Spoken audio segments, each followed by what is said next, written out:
I'd say coolant tanks are probably the biggest one people skip out on. Oh, I've worked at shops that didn't clean them for years. I'll clean out my tanks probably once a month now. I mean, it takes 5-10 minutes. How do you prevent overflowing? You stand there and wait. If you haven't looked at Brad's Instagram page, he's a master indirect advertising. All over Minnesota, I'm sure you can find a Marvel machining sticker stuck on a gas station or a homeless guy with a hoodie. Or next to a pile of pull tabs. If you find a sticker, take a picture, post it. I'll send you a shirt or a hat. How much maintenance is there to really do on just a regular, mill or lathe? It's kind of like a human body. Until you find a symptom, you don't really know what to look at. Go change your batteries. You probably forgot about them. Exactly. All right, lads, let's get started. Hello, everyone, and welcome to the Impractical Machinist podcast. My name is Patrick. You can find me on Instagram as @JobShopperTN. And I'm Cameron from Machining is Cool. I'm Bradley from Marvel Machining. Today's topics are going to include cleaning and organizing your machines and shop, using social media for business, estimating lead times when quoting jobs, and whatever else pops up along the way. All right, lads, let's get started. How's it going? Good. How about you? Pretty good. Things have slowed down a little bit, so I've been able to breathe some. That's good. Well, we also hired a guy since I think our last episode. Nice. Yeah, we hired a guy. He's 30 years old, so he's new to machining, but he's 30 and has had a career already. So he's picking things up pretty quick and he's taking it serious. And what was his career previously? He worked he was a Steadicam rigger, I believe. So he worked in the film industry. Those guys bust their ass. I mean, listen to him talk about it. I mean, they work 15, 18-hour days pretty regularly. Yeah. And I can tell it. Whenever I have him do something, he stays on task and he doesn't mess around. And then great, man. He retains information, which is very nice. I can teach him something once and he usually gets the majority of it the first time. And then if he has a question, it's a sensible question. Not one of those questions where it's like, bro, I just told you that. Like, that's the most obvious thing that I just told you. How do you not? Yeah. So, I've always thought like it's better to, if you don't need the experience right offhand, it's nice if you can take somebody that can be or is a good employee and make them a good machinist. Right. It's hard to make a good machinist that's a bad employee, or anybody that's a bad employee into a good employee. Yep. And I mean, there's some people who are good employees, but they're just bad machinists. Mm-hmm. Not everybody's mind is built to be a machinist. Mm-hmm. We've had those before too. I mean, they work hard. They'll stay on task, but just grasping like inspection and how dimensioning works on a print and the very technical stuff, just they have a hard time with it. Mm-hmm. Well, there's a lot that goes into machining. There is. Yeah. And it's understandable. I mean, it's not, some people are more mechanically minded or technically minded, and other people are more, I think they're better with social things. Yeah. Like they'd be better with, like sales, for example. Mm-hmm. I'd be terrible with sales because I suck at talking to people, but I'm decent at machining. You're on a podcast. Yeah. I know, right? Yeah, but you're on a podcast. Yeah, but here I am. Telling people about machining. Yeah. Well, that's the thing. I'm good at talking about stuff I'm really interested in. Well, I don't know if I'd say I'm good at it, but I at least get into it. But if we're having a conversation about something that just doesn't interest me at all, I have a really hard time actually coming up with something to say. Yeah. See, I think Reddit would say you're autistic. Right. Who knows? Maybe I am. But maybe that's why I'm really into machining. Yeah. Don't Google your symptoms. Yeah. I don't know. Yeah. Either. So our first topic from our friend Zeke in our private group chat, he was wondering what we like to do as far as cleaning our machines, cleaning our shops, some organizing things, how much of that gets put onto the operators, the machinists. And I think that's an interesting thing to talk about because I'm going to say right now that all three of us have very different answers. So why don't we start with Brad? I'd say coolant tanks are probably the biggest one people skip out on. Yeah. I know we could definitely be better about it. Oh, I've worked at shops that didn't clean them for years. Most shops try to do it that I've worked at, try to do it at least once a year.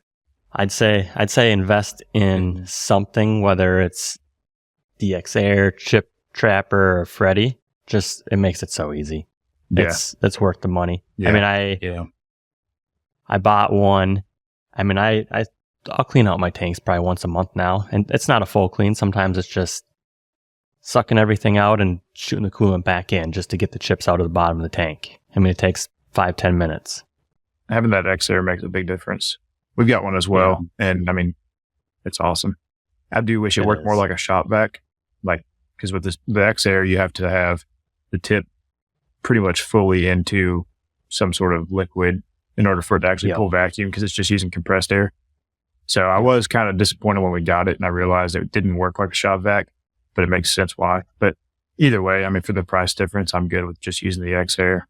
And then we've also got a shop vac. I mean, dude, shop vacs are stupid cheap now. We got a rigid shop vac for like $90 or something, like $100. Mm-hmm. Yeah, usually when we clean coolant tanks, there's not really a set schedule. We really just, if it starts to get bad, we'll clean it, suck it out with the X air, try to get everything out we can. And then we don't really do a full clean ever as far as like tracking the tank out, cleaning the whole inside of the tank. It's usually suck all the chips out, spit it back in, call it good. Or if the coolant's getting bad, just suck it out and leave it out, put fresh coolant in. I think if you do it often enough, you don't got to worry about scrubbing it out. I mean, there's been times where I've been a lot of time in between it and it's nasty in there. So I've taken it to the car wash and blasted it out self-serving. Right. It also depends on the design of the coolant tank too. Like how the coolant actually runs back into the tank. Like one of our machines, the only way for the coolant to get back into the tank is to go through the center of the conveyor. So the conveyor sits in a tray, and then let me remember how this works. I believe the conveyor sits in a tray, and then the only way for the coolant to get back into the tank is to go through the center section of the conveyor. But the center section of the conveyor has like these bins that go insert into the side of the conveyor, and they're very fine mesh. And so I don't know what the micron is for the mesh, but I mean, it's stupid small. Like when we clean that tank out, it's just like a very fine, like sludge across the whole bottom of the tank. But it was small enough to where, I don't know, it's weird. It basically just sticks in place wherever it lands in the coolant tank. So it doesn't really get mixed in with the coolant, but I'm sure it does probably contaminate the coolant after a bit. But it was really easy to clean that way because it was just super fine. I hit it with a pressure washer. It was gone. I barely even needed to use degreaser. That's a lot of times what we do or what our maintenance guy does. He'll probably once a year or thereabouts, he'll drain out a tank, take it outside and just hit it with a pressure washer. Right. Really, if you maintain the right concentration on your coolant, I don't think you really have a lot of issue with bacteria growth because most of them have bacteria inhibitors built in. Yeah. But that can be hard to do, make sure every day that it's the right percentage and all that. Especially depending on exactly how you're mixing up your coolant. And I'd be really curious to talk to somebody who really knows their stuff with coolant or really just try doing everything the right way and see what the difference ends up being. Because we don't really focus too much on our coolant concentration. We keep it around 8%. We figured out, so we actually are on well water at our shop and we don't do anything to filter the water. It gets filtered on its way into the shop, but as far as getting minerals out of the water and that sort of thing, we just use it as it comes out of the tap. So same here. I'd be curious to see how much that affects your coolant. We don't really have an issue with our coolant going bad. It doesn't really get rancid or nasty or anything. The only thing that really causes it to get nasty or bad is, chips getting back into the tank and sitting in the coolant, which I guess having minerals in your water, maybe that makes sense. I don't know. I don't really know what I'm talking about. I think it's going to depend on your water. Put it in, make sure it's clean. Yeah. When I first started my shop at home, I used water.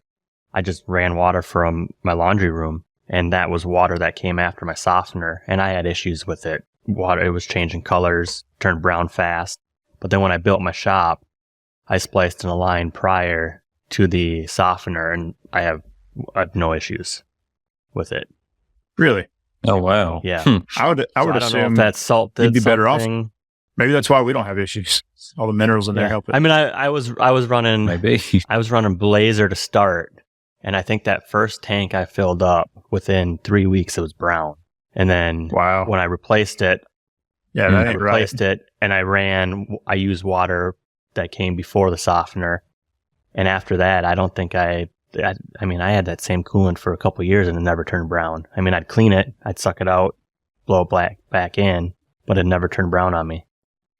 And that's straight well water too. Tell you what I would really love to do. What I would really love to do is have a mixer. Well, I guess you would have to do a mixer at each machine. Basically one of those automated coolant filling systems. Yep. Mm-hmm. Except we're probably not going to buy like one of the legit ones from one of the companies that does it because they're pretty expensive from what I can tell. Have some sort of way to mix it for monitor their concentration and your level and then mix it accordingly in order to hit your target concentration for you. Yep. And determine based on this level, you need this much coolant at this percentage to get you back to where you need to be once it's full again. What's your coolant setup like now, Cam? What how do you mix it? Not ideal. So we used to use, all right. So, our shop we have our original shop where everything started. And then the newer shop, our 40 by 60 shop. That's our CNC shop. So we never had water ran out to the CNC shop. I don't think it was originally gotta be, maybe it was, I don't know. I wasn't around when it was built, but, so there's no running water going to that shop. So the way we used to do it was we kept the coolant drum in the concentrate drum in the CNC shop.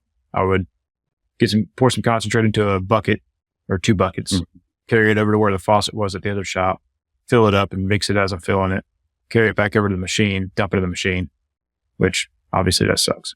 Who wants to do that? So what we did was get one of those 250 gallon IBC totes, put it in the shop.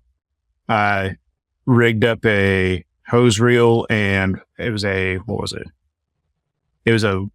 believe it was a water pump for a camper, like for your sink in a camper, like just one of those electric water pumps. So have that feeding the hose reel, have the whole thing on a switch on the wall. So it's just a switch that powers an outlet. So flip it on, you got your pump running. Then you drag your hose across the shop, fill up your tank. But anyways, when we fill the IBC tote, we'll drag a hose from the other shop over to the IBC tote. We have a mixer valve on top of the coolant drum. So we just run it right into that. We have figured out, it doesn't the numbers on the mixer don't correspond to what you're actually getting. But we figured out, you put it just above the 2. I think it's just above the 2. I haven't done it in a while. And it comes out at 2%, 3%. And so we keep that filled at 2 or 3% because the coolant in the machines usually ends up, going higher than 8% by the time it drains down or, evaporates down or whatever it does. So we fill it back up with a 2% and then stretch the hose across the shop, fill up your machines, rinse them out, that sort of thing with the 2%. Then it usually ends up back up around 8% when we're done. So, and then when that thing gets low, we just stretch the hose back out from the other shop, fill it up again. We're good. Mm-hmm. So. Nice. That works pretty good. That's not bad. Our setup's kind of like that, honestly. We have, our maintenance guy rigged up. Let's see, the water comes in. It actually comes in down from the roof. I assume it's got pressure from somewhere, and it splits off and it goes to 2 hose reels because sometimes the guys will just put straight water in their machines because they get really, heavy on the concentration. But then it also goes to a little mixer that siphons up coolant from the drum, and they're both attached to hose reels. So if you just need water, if your coolant concentration's way up there, but it's not all that low, then you can just grab some water, just put straight water in there for a bit, let the coolant pump run, mix it, whatever. Just don't spray it on the inside of the machine. Yeah, for real. It'll rust real quick. The other one is kind of like yours. It's actually set to come out at 2 or 3% for that same reason. It helps water it down. That's good to hear. So we're not crazy. Without being just water. Right. Yeah. No, I think that's, let's see, I think we got that information from Castrol back when we used Castrol. And that's what they recommended was set your incoming coolant to 2 or 3. So that works really good because, mixing coolant in 5-gallon buckets is that would be a pain. I enjoy the workout, doing farmer's carries. Yeah. Well, good for you. Yeah. But it's time consuming. It's a dumb waste of time. Right. Right. That's the thing. one thing that I kind of wish we had better habits on with with the operators is like, do that at the end of the day.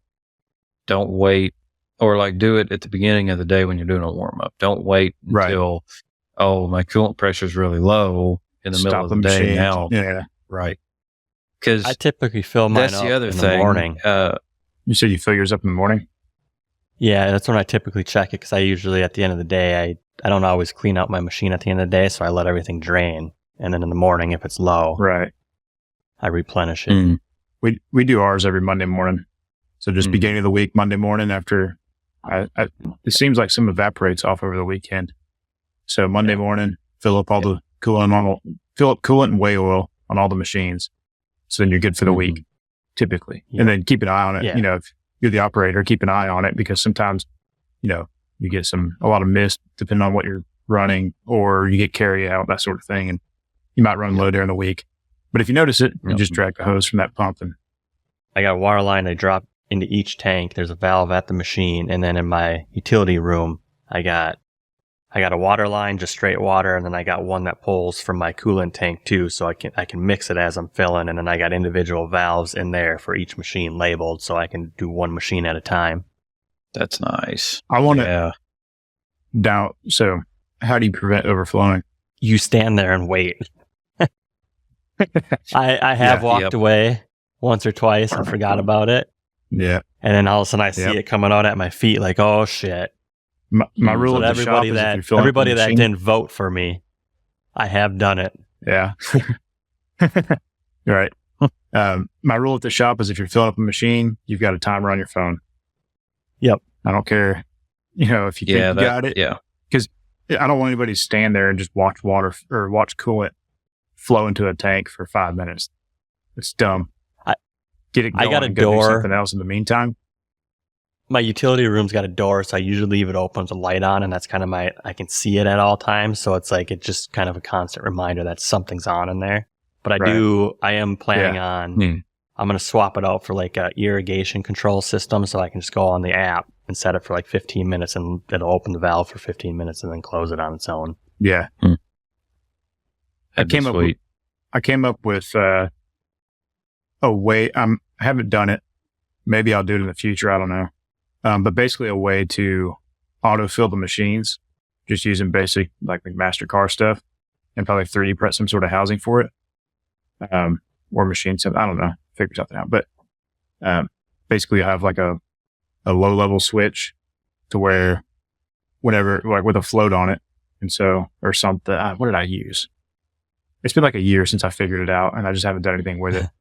It may have just been some sort of like contact sensor where whenever the coolant, it's in the coolant that the coolant basically conducts the electricity from one contact to the other. Anyway, so you'll basically have a low level switch to where it's time to refill, and then a stop switch. So whenever the level gets to that switch, it shuts a valve. And then there was a switch above that as like a safety switch to where if for some reason that one didn't work, then and it got to the next one, that killed power to everything, no matter what. Damn, I need to go back and revisit that. I don't think I'm explaining that. What happens if you're disregard everything I just said? You're using a lot of coolant and your tank gets low and it starts refilling, and then it's dumping back into your tank. Yeah, so the low level switch will need to be low enough to where if that's happening, then you're not physically going to be capable of having enough coolant in the cabinet at one time for once it flows back to the tank, for it to overflow. Well, really, it's going to be the upper limit switch. So the upper limit switch will be at like three quarters full. So you'll never actually fill it all the way to the top. That basically the emergency cutoff switch would be 100% full. Yeah. Then your normal full switch or fill switch will be at 3/4 full. And then I was figuring on the low limit switch, or the one that opens the valve, will be like quarter full. I worked at a shop. Somebody's probably already got all that figured out, and I don't need to do all that. Yeah, I worked at a shop years ago. They had some big Akuma horizontals, and they had self-filling, and whatever the switches were set at were always wrong because we'd come in the morning and there were 50 gallons of water on the floor every morning. I think the machine just consumed so much coolant that it would drop low and think it was low, so it would start filling. And then the machine would stop running at 4 o'clock in the morning and everything would dump back in. Right. It was terrible. I think some people will just do one switch. And so like whenever it ends up getting below that one switch, then it starts filling. Then when it gets back to that switch while it's filling in, the machine's running and it stops, you've got all that extra coolant come back in. Yep. But that's why I was going to do a low switch and then a full switch that wasn't actually full. I think that'll do it. And the way I was going to do it was run lines to every machine and keep a pump on a timer. And so have it programmed for whenever we come into the shop. That way you don't have pressure sitting in the lines when you're not there. But when we come in, it'll turn on in the morning by itself and autofill anything that's low. But just have a valve, an electronically controlled valve at the machine at some sort of fill that is closed whenever it's de-energized. So that way if power's cut to it, it closes no matter what. And do it that way. That was my plan. I think that's pretty smart, man. Yeah. Anyways, enough with coolant. We're talking about cleaning. So I was thinking about that. We sweeping is like the next thing on my mind when it comes to cleaning. Like in our case, I mean, you guys have basically all CNC shops. I know you guys have some manual stuff. So there really shouldn't be a lot of chips getting laid on the floor from CNC machines, right? If they have an enclosure. But in our case, we've got, of course, we do some manual work. So like you got manual lathes slinging chips, you got manual mills slinging chips in their respective areas. And then the elephant in the room is our GR510 Haas gantry mill, which, I mean, it's either making, steel rooster tails and spreading chips 15, 20 feet away, or it's slinging aluminum drill chips probably in about a 30-foot radius. So, and it's not enclosed at all. It's not like the new ones where they actually have like a curtain. So our normal process is basically everyone stops 30 minutes before the end of the day, which would be 4 o'clock for most of them, and starts cleaning, brushing out chips, emptying totes, sweeping. I know I'm going to have probably 3 or 4 coworkers listen to this, and they might not like hearing me say this, but I think that's too long for the most part. Yeah, I would say so too. To me, not knowing your shop, though, I don't know. Sure. To me, if you have good working habits throughout the day, it shouldn't take you more than probably 10, 15 minutes to clean up at the end of the day. Right. But that's if you're not, and I mean, some of our guys are this way, we don't do a lot of setups anymore, but, you drag everything out and then put everything away when you're done at the end of the day. That's not productive. You don't want to be going back and forth your toolbox 1,000 times a day, but like if okay, I'm done with all these clamps, okay, put them up while you're running something or while you're filling coolant or doing, trying to multitask a little bit. The router, the GR is probably the machine I'd give an exception to, because you basically got to sweep an area that, how big is your shop, Brad? 1,800 square feet. So let's see. Our router operator probably has to sweep an area that's, I'm going to say about half the size of your shop. So yeah, it takes him long. That's one thing, but it ain't up to me. And, if you do allow that 30 minutes at the end of the day, then, your shop really should be spotless for the most part. Everything should be sorted right. Everything should be clean, even down to wiping machines and stuff like that. What I would be worried about is people actually staying on task at that point. It's the end of the day. They're ready to get out of there. Let me just do my quick little bit of cleaning, and then get out. Well, like you said, if you have that can be good issue, practice throughout the day, the last manual shop I worked at, I'd sweep up throughout the day if my machine was running. If I had my X on a auto feed or something, I'd sweep up the chips, just push it into a pile, and then at the end of the day, it's 10, 15 minutes to clean it up, throw it in a bin. I think another factor that goes into it, well, there's probably a lot of factors that go into it, but one is how far do you have to walk to put things away throughout the day? Do you have to walk across, do you have to walk down 150-foot shop to go get mics and random stuff like that, to where if you were to put things up throughout the day, I mean, you're walking back and forth across the shop for, you're covering miles a day walking? Or do you actually have a place for all those things to go? Is there just a clear, obvious place for everything, where everything belongs? That's made a big difference in our shop. Organizing. Like having that organizing, right. Having that pre-dedicated spot where everything goes. So then when you go to clean up, you're like, oh, this goes there, that goes over there, this goes back in that cabinet, and then boom, you're done. Like thread gauges go here. Yeah, it's very easy. It's quick. So, and we also keep everything on carts. And so what you can do is at the end of the day, just wheel your cart back over to where basically make your way back through the shop. So we have, one toolbox that's got a bunch of deburring stuff in it. So you stop there on your way, put all your deburring stuff back.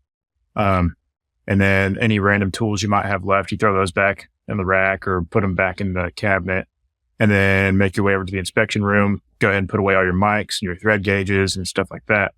So you just kind of do a tour of the shop at the end of the day with your cart. Really, at the end of a job is the way we do it, not by day.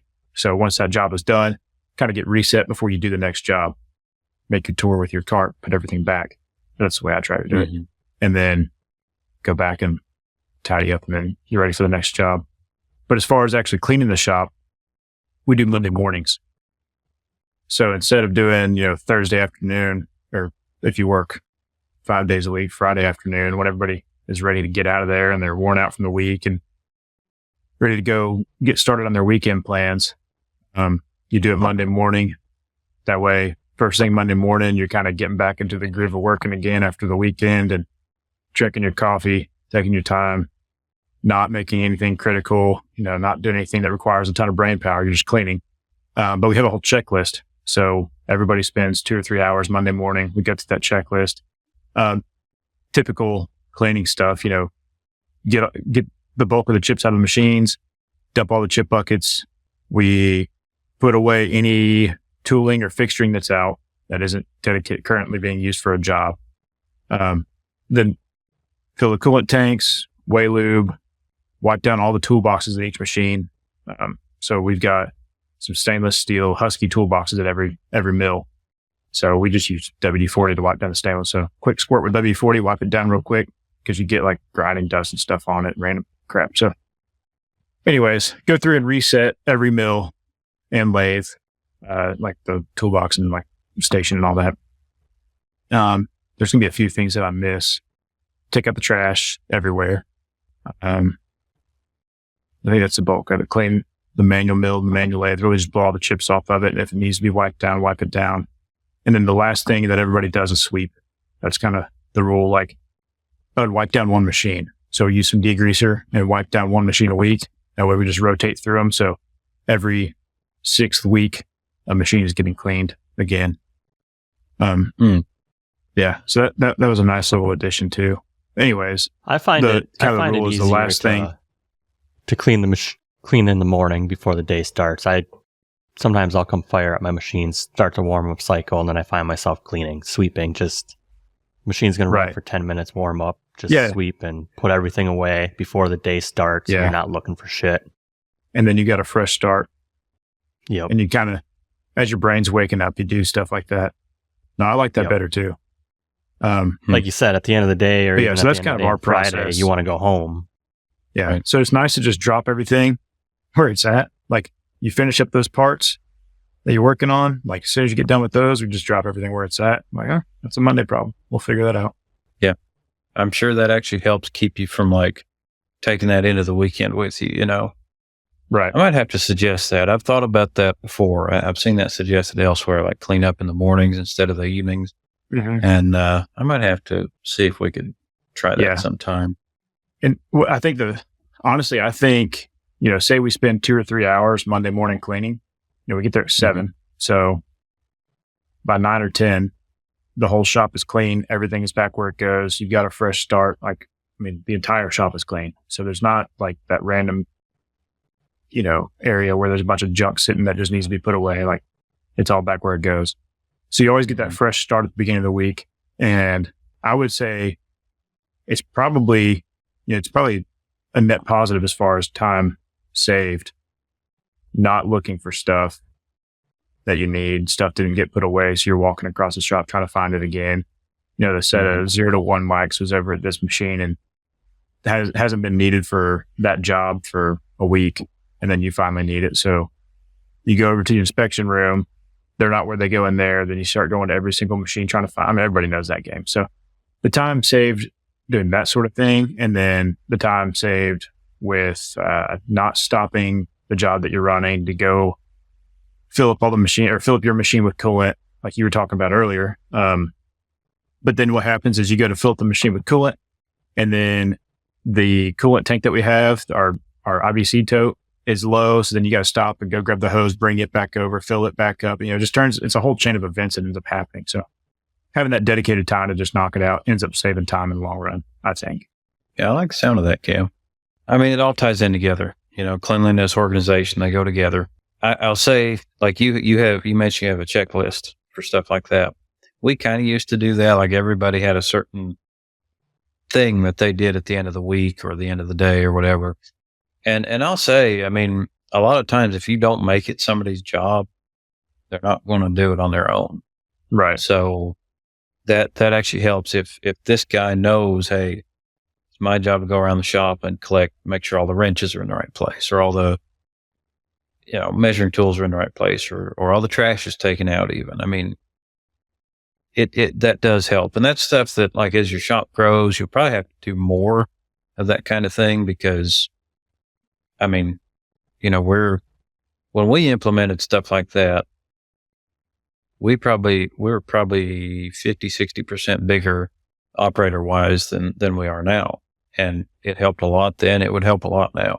And I know the last thing that old Zeke kind of tagged on there was like, with his question was maintenance. And I'll just throw it out there that our guys really don't do maintenance on their machines. I mean, they'll fill up coolant, but that's really about it. If it's anything else, they'll call our maintenance guy who, if he's not fixing some dumpster fire over at the fab shop, he'll come over here and fix it up, whatever it might be. I mean, and a lot of times, you got to put a Band-Aid on a bullet wound, temporarily, and then hope that you can come back and fix it more thoroughly later. But they really don't. I mean, that's one thing I don't really know much about is machine maintenance because I've never really had to do it. Yeah, right. It seems like a lot of machine shops don't really do much maintenance. Mm-hmm. Yeah, when they break down. I mean, well, I guess to be fair, I mean, I don't know. How much maintenance is there to really do on just a regular, mill or lathe? Yeah, I mean, it's kind of like a human body. Until you find a symptom, you don't really know what to look at. You're just going to burn up a lot of time and resources just doing everything. Yeah. I would say doing like our friend Kenny does. I think every year he has Herco come in and fix up all their machines. Like, and I would think the one good thing you could do is, like ball bar test your machine once a year and verify that everything is as accurate as you want it to be. And if it's not, then adjust for it. I do level my machines once a year. Checking on that stuff. Yeah, that's another good one. That's something we need to do. We've got a heavy machine. One of our machines is pretty heavy, and I think it settles, and it just kind of never stops settling. And so leveling that machine once a year, like making sure you have even weight distribution on all the feet and making sure everything's trammed properly is something we should probably do. And I've never, over the years, I've never noticed anything too far out. I might adjust 1 or 2 feet here or there, but it's usually pretty good. But I do check it just because I got a level, so I might as well just do it. Yeah, I think our normal 3-axis mills, we don't really have trouble, but our BVM 5700, it's a bridge mill, so that thing, it's just a big heavy machine, and I don't think the concrete is for the task. So yeah, I'll notice like a little bit of you can hear it. I don't really know how to describe it. I can just tell, by how it sounds and how it's cutting. Like, all right, it's time to go check those feet and make sure it's got even weight. Because after it first got installed, I think 4 months later, it had 3 feet with no weight on them. And so, wow. Yeah, I think it's got 8 feet. So 3 out of 8 not touching. I have pretty had bad. to adjust I'll be my darned. pallet pool on my horizontal. I don't know. They're 2 separate parts of the machine, and they're not bolted together, and they spread apart. I don't know how it does it or what's going on there, but I've had to readjust it. I think twice now since I've had it up and running. It's pretty wild. They're years not now. bolted together. Yeah, they just line up to Yeah. each other. There's a plate that goes on the ground where the feet line up, and then you have a U. It's a U and a V axis for the actual robot in there, and you can adjust its positioning. And it's I can tell when it's off That's because cool. it sets the pallet down, and I can hear it kind of drop into place. As far as periodic maintenance or preventative maintenance, do y'all do anything besides, like Brad machine leveling? But I wish we did, No, but we don't. yeah, I mean, like you But said, I say that I don't know what we would do. So Yeah, for us, all we really do is weigh oil and batteries, change the batteries once a year.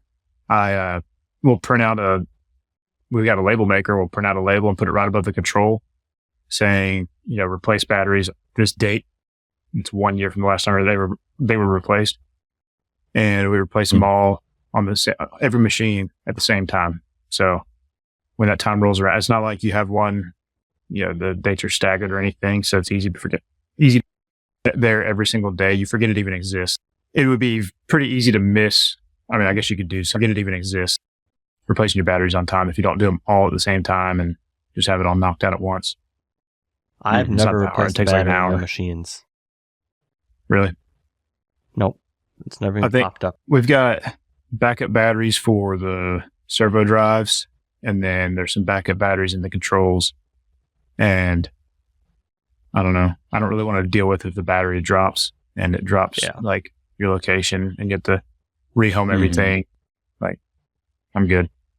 I don't know how, and I don't know how long. We've had, before we started doing that, I think we had battery low or some sort of dead battery alarm. So we just had to leave the machine on until the battery showed up. I don't know. It's one of those weird things I don't really fully know about, like how to reset after the fact if the machine's off and that battery dies. And I really don't want to find out. it can get ugly. We had our GR510 lost the batteries one day. Didn't even know. I mean, they just died. And I mean, we lost everything. I mean, I think Haas had to come in and reset a bunch of parameters. I think we lost a lot of the programs that were stored on it. I mean, it was bad. Yeah. So if you that's have what a we're trying to machine, avoid. go check your batteries right now, or Yep. This is whenever you get the chance. This is your service bulletin. Go change your batteries. You probably forgot about them. Exactly. You probably do. I think it wraps up the maintenance and cleaning part of it. Yeah, boys. You could talk about maintenance and cleaning for another 2 hours, I'm sure. Absolutely, yeah. I'm sure we'll come back around to it inadvertently on some other episodes. This is like the third time we've talked about organizing. Yeah, that's true. So I'd say, organizing has a pretty big impact in a shop. I actually saw a quick little tangent and shout out one of my Instagram friends at Job Shop Machining. He's a guy from Texas I think he's from Texas. He's got an all manual shop, and I think it's just him and his dad. But he showed some pictures the other day that was cool, because most all manual shops I've ever seen, I mean, they're messy. You know, they are stuck in the 70s and looks like they ain't been cleaning since the 70s. But he put a lot of work into making it look nice and be clean, organized, crisp. So that was cool. That's a good example. What did he do? Man, I wish I could really remember off the top of my head. It was mainly like getting toolboxes and putting tools in order. Yeah. Just decluttering. Clutter builds up over 15, 20 years, and And when you can actually go through and get a lot of that out of the way, it can help you a lot. Yeah. So just little stuff, baby steps towards something bigger, I'm sure. But yeah, you can check it out on his Instagram page. Cool. So speaking of Instagram, yeah, social media. So that was actually an organic segue. Nice. So I'm just going to throw it out there, and I'm not flaunting this. I mean, between the three of us, I've got the biggest following on Instagram. Does not mean jack squat, because it's all numbers, and you can go back and look, and I probably get the same amount of likes and engagement as these two guys get. So the 61,000 something, right? Yeah, the 60 something thousand followers that I have on Instagram really is not as big a deal as it might sound.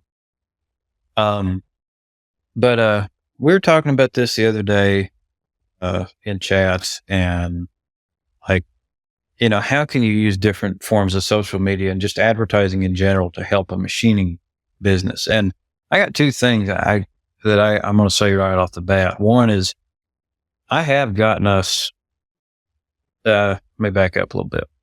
Bear in mind, I'm just an employee here, right? I don't own where I work. I don't have any kind of, not a manager or nothing. I'm just a guy. But when I made my Instagram account, I kind of made it with the purpose of sharing the work that I was doing personally and the work that we do as a shop, because I am proud of it. And over the years, I mean, we have gotten some work through Instagram. People will message me and be like, hey, I've got a job that I just saw you make a post about doing something similar. A lot of times, you're surface grinding, or you were milling something big on your gantry router or whatever. Would you be interested? And I'm going to say 80% of the time it doesn't work out, whether it's because of they want it to be cheap, or just communication don't work out, or, whatever the case may be. A lot of times it doesn't work out, but we have gotten a couple of good customers, through my Instagram page. They might have been brief, they might not have lasted long, but I mean, a lot of customers don't. The biggest one we got, I mean, we probably did $50,000-$60,000 worth of work for them. Oh, wow. And then they went bankrupt. Pretty good. So that was fun. So there is that. And then, the other side of it is I can't tell you how many, and maybe this is a local problem. If you search machine shops in this area, I know of probably twice as many that will as what will show up if you search for them. So if you go on Google and you search, machine shops in East Tennessee, I will come up.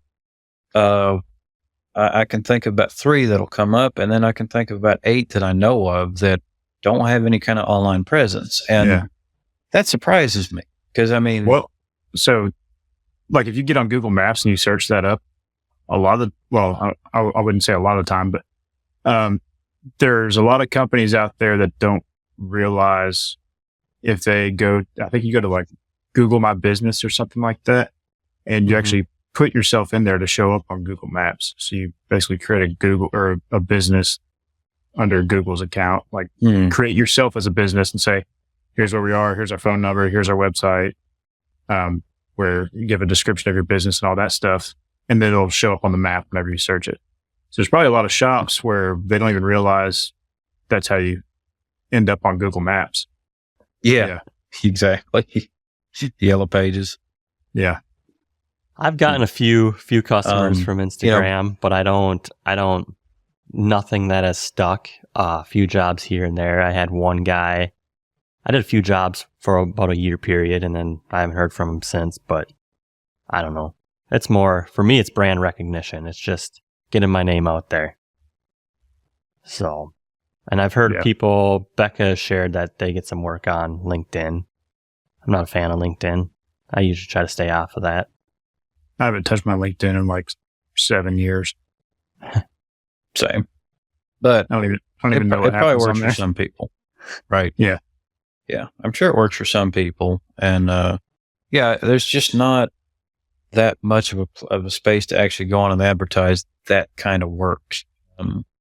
I guess just because manufacturing just ain't that out there, it's not that mainstream, I guess. Yeah. I think the more you advertise your machine shop, you're going to get them people that come in and want a snowmobile part or dirt bike part. Like you said, they don't, they could buy the part for $70 and they want you to make it for 60 and you got 100 in material. Oh yeah. It's more annoying than if you're listening to this. Yeah. If you're listening to this and you want a random little part made by a machine shop that you can buy, go buy it. I promise it'll be cheap. Go buy it. Yep. Or they want it in 3 days. That's what I tell any. Right. Yeah. That's what I tell any of the yahoos that walk in on Wednesday. You can have this. You can buy this online. Go buy it online.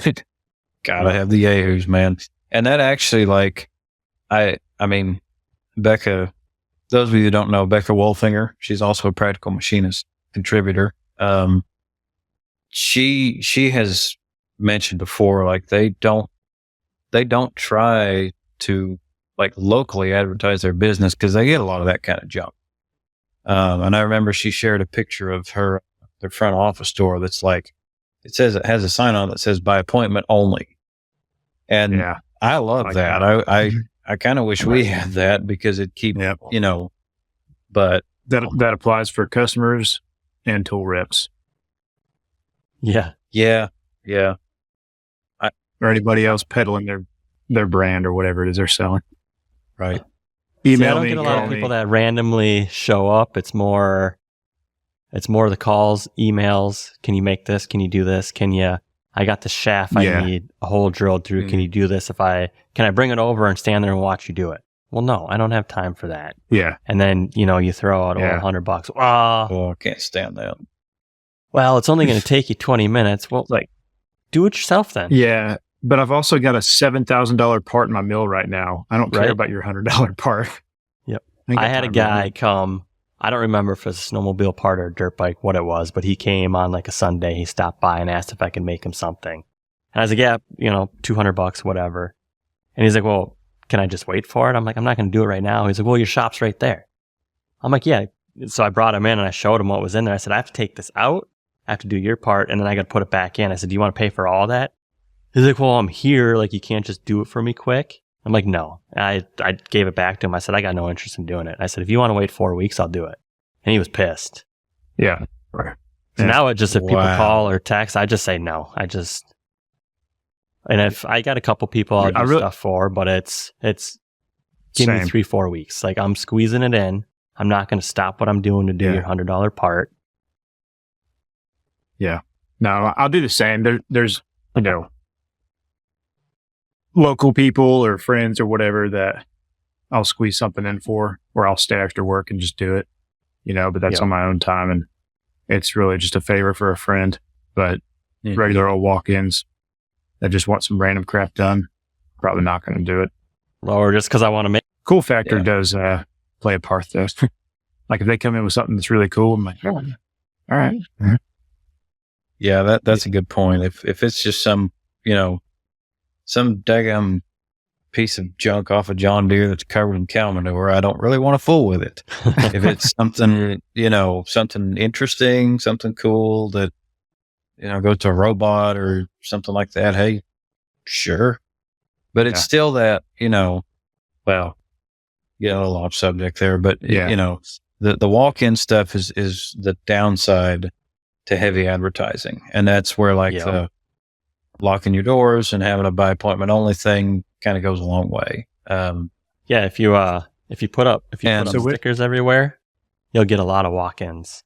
Those of you that don't know, if you haven't looked at Brad's Instagram page at Marvel Machining, he's a master indirect advertising.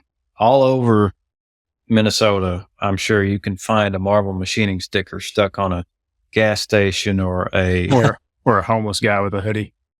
Yeah, exactly. A homeless guy with a hoodie or a beanie or a random bar somewhere or next to a pile of pull tabs.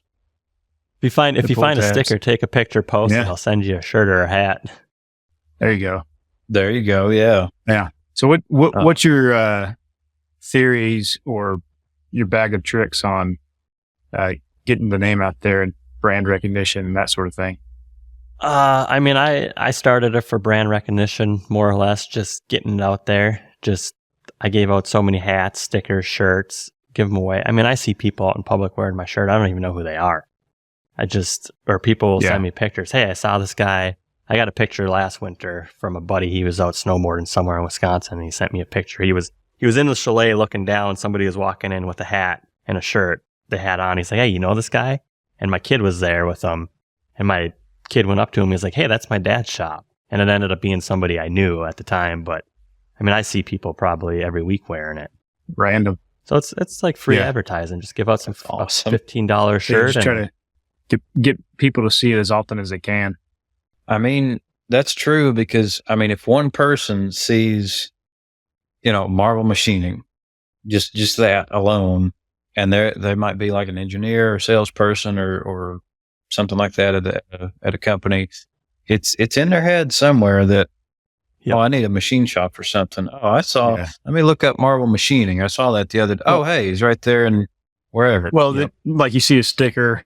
You see a sticker at a gas station, then you see somebody wearing the hoodie, then you see a billboard. So then it keeps on sticking in their head. They probably think your shop's a whole lot bigger than it is, seeing that many. Yeah. Oh, that much different advertising. And that was kind of the idea behind it is if it's everywhere and you continue to see it, it's going to stick in your head. And like you said, if there's a purchaser or an engineer looking for a shop and it's just that green Marvel is stuck in their head, it might be an easy. Yeah. Yeah, there's a Marvel machining. I see them every day when I go to Dunkin' Donuts. See their stickers, right? Or you get a call from the guy that's pissed off about it. I've got a couple of them. I got some voicemails from some pissed off people telling me I'm an asshole for putting a sticker on a gas pump. It wasn't me. I don't know. I mean, it's better than a certain politically oriented sticker that. All right, I was going to avoid saying it, but all right, yeah. It's at least a little bit more tame than that. And I usually try to put them in places where they seem to fit, where they seem to be just where they should be. Like I've stuck them on some vending machines at like sporting events, and I've had people ask me if I repair vending machines because they're placed in a position where it looks like it's part of the vending machine. Yeah, that's funny. Oh wow. So, well, let's go ahead and get into lead times for the sake of recording time. Like quoting for lead time and that sort of thing. So I'm going to phrase it like this. This was kind of, I mean, I guess I've introduced all these topics, but this was kind of mine because I feel like we need help with it is the reason I'm bringing this up. So give you guys a little background. More often than not, when we get a job, it's an email with a request for quote, and it's pretty plain. It's like, usually it'll be prints, PDF prints, hopefully solids, step files or SolidWorks files or whatever, and, quantities.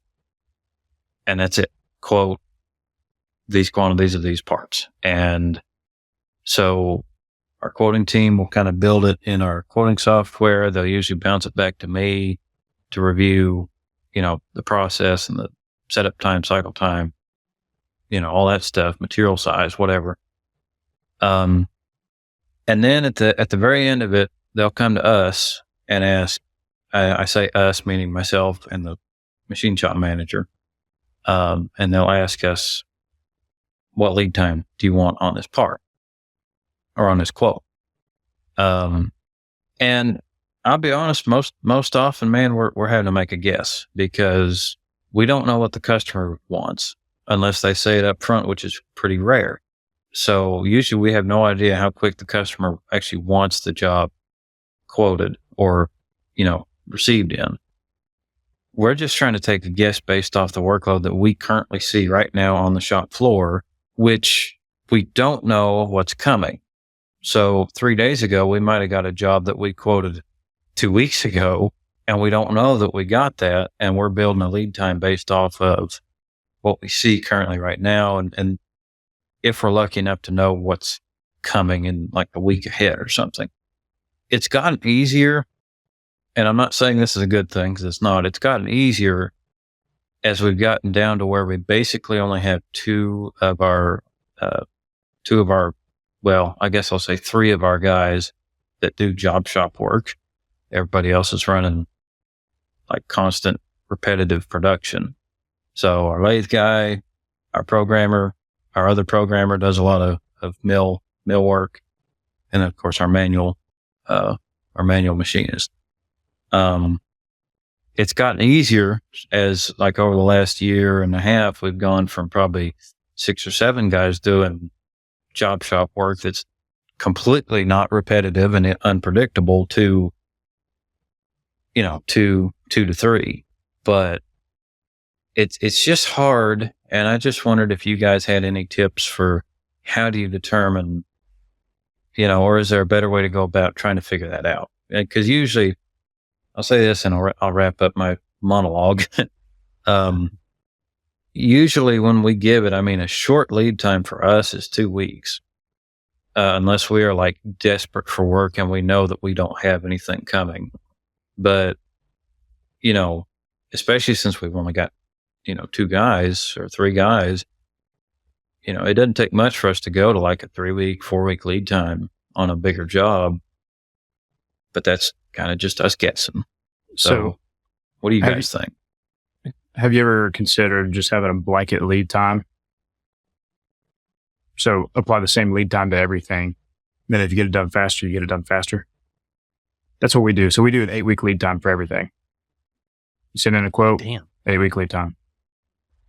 Really? So we got a lot of work, so we're not getting it done faster than that. But yeah, okay. Throw a blanket 8-week lead time. Now, obviously, you don't have to go that far out, but it also depends on your customer too. Yeah, I do have a blanket lead time. I typically say 4 weeks. That's right. But it's easy for me because I do have 3 machines, but I'm not scheduling all 3 machines. So even if I quote 4 jobs and I get all 4 of them, sometimes it's like, oh shit. Yeah. But I have 3 machines that I'm not necessarily scheduling. So I always have a machine open that I can throw something in. So I'm never tearing down setup. So it makes it a little easier for me. But I've noticed in the last 4 or 5 years, probably 95% of my customers give me a due date with all my quotes. So it's nice. I know that's nice. And I kind of played the game, trying to, get ahead of who I'm competing against and give, if they ask for 6-week lead time, I'll throw in a 4-week lead time. And I noticed every time I got the PO, they never went off my 4-week lead time. They still gave me their due date. And that was part of their scheduling system. That's the day they wanted the parts because they're going to install them the next week or they need them that next week. They don't give a shit if you're going to get it to them 2 weeks early. Yeah. And then I've had a couple customers that you can't deliver at 2 weeks early. They don't want it till the day before the PO's due. You get that too. So it makes it nice because I don't even have to think about a lead time. I know and I can quote based on what the day they want it. If they give me 2 weeks, well, I'm going to quote a little higher because I got to squeeze it in. Yeah. So I guess also whenever you're considering your lead time, consider how important it is to the customer how important it is, how important your delivery speed is to the customer. Mm-hmm. Are they like, hey, we need this in 2? Obviously they tell you if they need it fast, I'm sure, but if they don't if it's not a priority for them to get the parts really, really fast, then what's the benefit of short quoting it and you end up having to rush to get the job done for no reason? Or then you have to go back, or then you have to go back on the date or you have to go back on the original date that you gave them. Say, actually, this is going to take another week or 2 to get it to you. Worth asking when you get an RFQ. Then you just look like you don't have your crap together. So, right, and that does happen on occasion. What was that? I was thinking about that. Might be worth asking when you get the RFQ. When do you guys need this by, and open that line of communication. I've noticed communication is big with customers, and if you can tell them, hey, I can do it by this date, or even if you're running late and you reach out a week prior and let them know, sometimes that allows them to plan their schedule too. That's pretty good advice. Yeah, that I'll have to suggest that to our sales team because, so I back up a little bit. Our sales manager that is not with us anymore, he always told us that lead time is what was making us lose jobs, not price. We were cheap enough, but when we started quoting, and I'm talking, we went out towards like, I guess I'm talking smaller jobs, like 3 or 4 weeks instead of 2 weeks or less. We were losing RFQs left and right. And bigger packages, where it might be, even for our shop, it might be like actually 3 weeks worth of work, let alone getting material, getting the jobs processed, paperwork made, all that garbage. That, it's more realistic to be a 5-6 week lead time or more, but plus coatings and, coordination between fab shop, machine shop, even stuff like that. There's a lot that goes into it. And I like that idea of asking up front, when would you like this? Because it does two things. If they tell you, well, I would like this in a week, and there's just no way that you can squeeze that in, don't bother quoting a job. Don't waste the 30 minutes or an hour or whatever it might take to quote a job. Or you look at it as an opportunity of, okay, which we probably wouldn't be apt to do this, but like, if we squeeze this in and we have a guy come in early one day or stay late or come in on Saturday or whatever, and we charge 50% more, it'd be worth doing at that point. And then just see if the price, takes them away. So I'll have to suggest that and see if that's an option, because our work, it's weird, boys. Our work has changed a lot in the last, I'm gonna say, couple years, between like the direction that the sales team is kind of going with the work they're going after, but also just, I don't know. It seems like a lot of places around here that we used to deal with where they wanted like replacement parts for their lines of production, whether they be robotics, automation parts, whatever, or parts to some kind of oddball machine that they've got to go back to Japan to get the OEM parts for, and it's going to take them 3 months. It's one of those cases where you kind of have to guess. And I know one thing that would help us a lot is if we had a better way to measure the workload in the shop, because if you're booked out for the next, let's just say 60 hours for CNC lathes. Then you get into, okay, do you look at machines or do you look at people? Because we have about half as many people as we do machines, I'm going to say. Half of those people are operators that they can't really set up stuff on their own, or they're very limited in that regard. So we've always kind of looked at it as more of a person aspect and less a machine aspect, because, okay, if our lathe guy is tied up on a production job, or I say production, if he's tied up for the next 2 weeks on a high volume job that we got, well, there's nobody else to do this other job that this customer also wants in 2 weeks. So what can you do? Yeah. It's tricky to balance all that. Yeah. It also gets more difficult whenever you have more than one person quoting lead times. Mm-hmm. If both of those people aren't on the same page, or however many you have, if they're not on the same page as far as what your current workload is, what work is coming in, what might be coming in, and how much is involved with the part. Because you might have seen a part, where it's high quantity and somewhat involved. Say, all right, well, that's going to bog the shop down for a little bit. But then the other person that sees it doesn't realize that y'all got that job that you just gave a lead time for. And then so they give a short lead time for the job that they just looked at, not realizing that, you're about to bog the whole shop down with a big job. Mm-hmm. So now you just quoted a 3-week lead time, and it's really going to turn into like 7. Right. And that's where usually. Yeah. Absolutely. I know usually, fortunately, the only issue we have with that is if someone from upper management kind of gets involved and sort of come in without really knowing everything.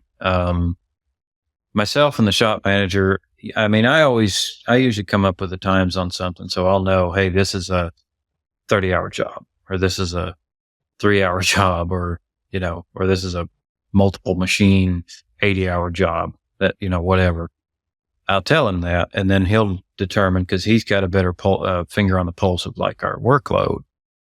I come up with the time estimates, and we just kind of bounce back and forth what makes sense.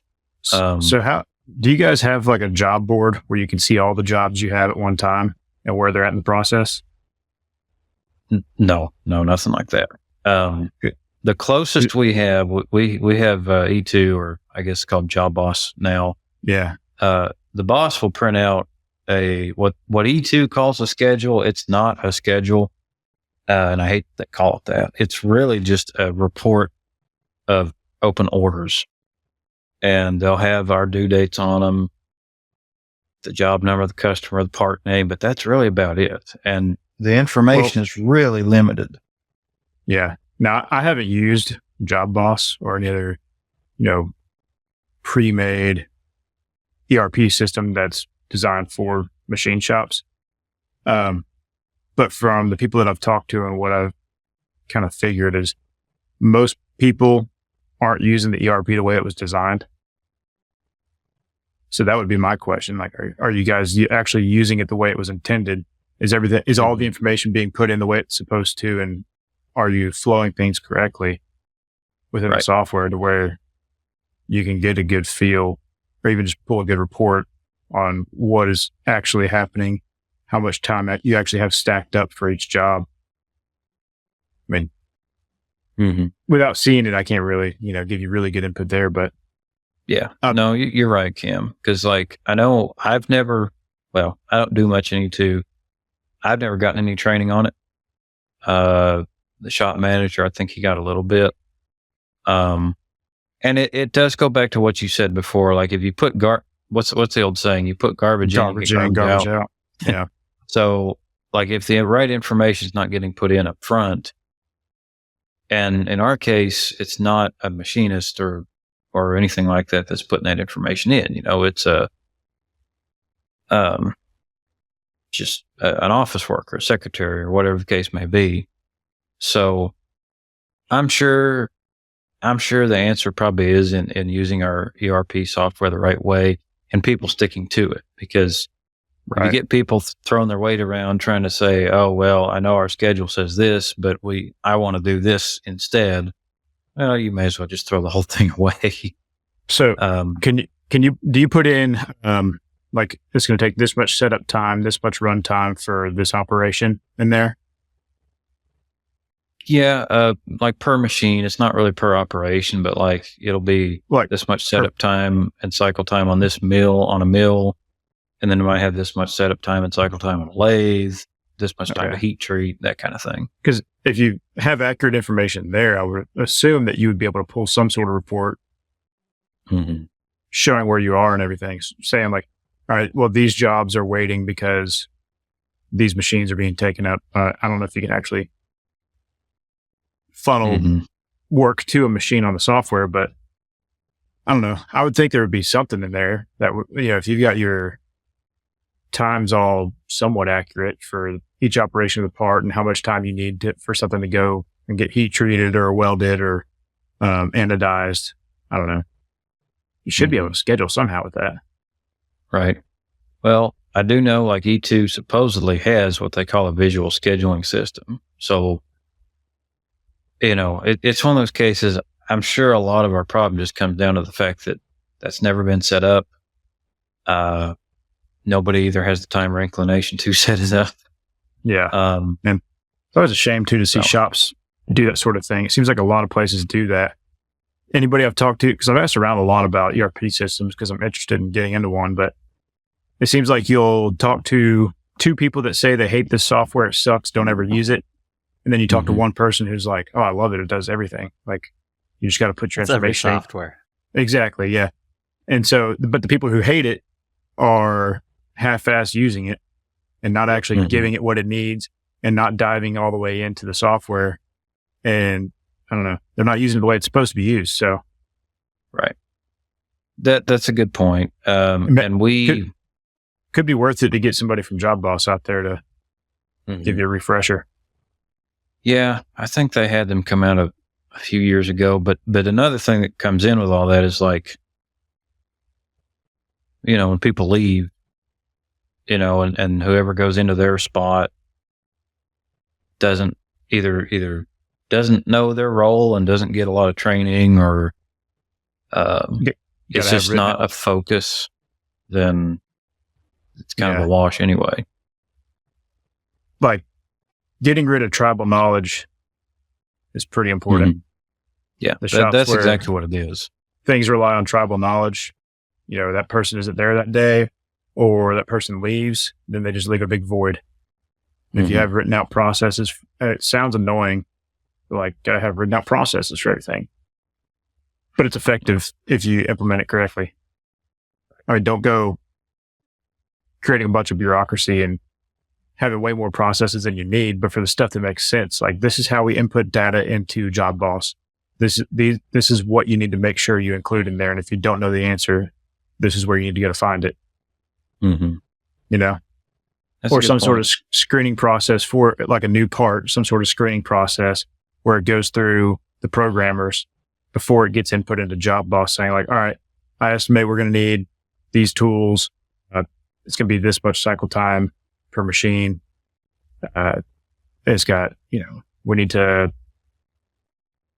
maybe machine it, then weld it, and then stress relieve it, because you know that after welding, it's going to want to move when you machine it if you don't stress relieve it. So you get to look at it and catch all those things before it even gets inputted, but then it's written like, hey, this needs to go through this person or this job title, right? Go through a programmer who's actually going to be programming and machining the job, and get all the information you need from them before it gets input into the software. But have that written out, like, here's the process of doing this. So that way, from the very start, you're making sure you get good information in. Yeah, for sure. Because I mean, it's like anything. If you start off on the wrong foot, it's hard to recover from that. Right. So that gives me a good place to start. I mean, it's not really a part of my job to really worry about, but it's something that I really think we need to work on. And I'm sure there's other shops out there that need to work on it. So try to see if we can move more into like asking what lead time would you like to see on this, instead of just shooting something in the dark, and see if someone actually properly in that position can dig more into our ERP system and figure out how to use our technology for us. That's a good starting point. Yeah. I would be curious to hear what other people have to say about figuring out your lead times, coming up with accurate lead times. Absolutely. If anybody has anything to say about that or anything that we've talked about, be sure to drop it in the YouTube comments or go on the Practical Machinist forum. I'd love to hear it. You can also comment on Spotify. I noticed that the other day. Also, quick little shout out to Shopfloor Coffee. I actually got the chance to drink some of it the other day after I got a coffee grinder, and I tell you, it's actually really good. So I'd recommend everybody give it a try, and they're a good cause to support. And if you support them, it kind of supports us too. So we'd appreciate it. They also put 20% of their proceeds back into workforce development programs. So there's that too. Yeah, it's a good cause. All right. Yep. Well, I guess that wraps it up. We'll see you guys next time. That's it, fellas. All righty. See y'all later.